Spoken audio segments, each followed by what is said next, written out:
Colleges and universities sponsor a number of events, whether they be performing arts or presentations, and they're open to the public at large. They're not necessarily school-related. Perhaps the parents who are deaf or hard of hearing or other members of the deaf and hard of hearing community may want to attend these university-sponsored events. Is the institution then responsible for providing accommodations? May it be interpreting or other services for those events? Absolutely yes. Colleges and universities are responsible for providing accommodations in the form of communication access for these university-sponsored events. A deaf or hard of hearing person may want to meet with a university employee for academic advising related to their field of study or to discuss enrollment procedures. Perhaps deaf or hard of hearing parents want to attend events that are specifically provided for all parents.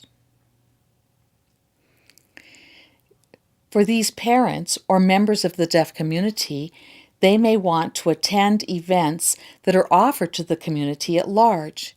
The institution is responsible for providing accommodations, which means communication access.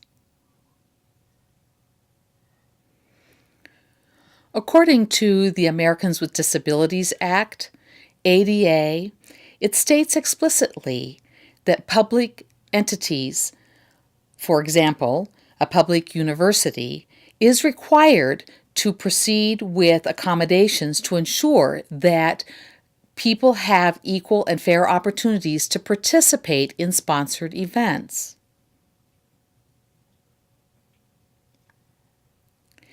The procedures for arranging for these accommodations take time.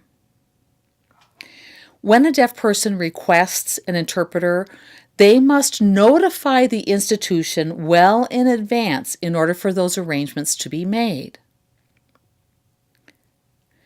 People may not request just interpreter services, however.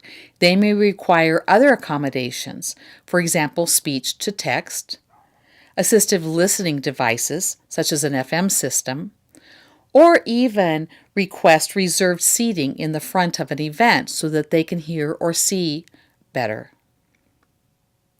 So who processes and pays for the interpreting services or other accommodations? This varies from institution to institution. Some universities have a disability services office that arrange and pay for services for academic-related classes and university-sponsored events. Other universities, it's the obligation of the department sponsoring the event to arrange for and pay for the services themselves. What's most important is that the deaf and hard of hearing individuals should never have to arrange for or pay for their accommodations. For additional resources and links, please see the bottom of our printed frequently asked questions on our website.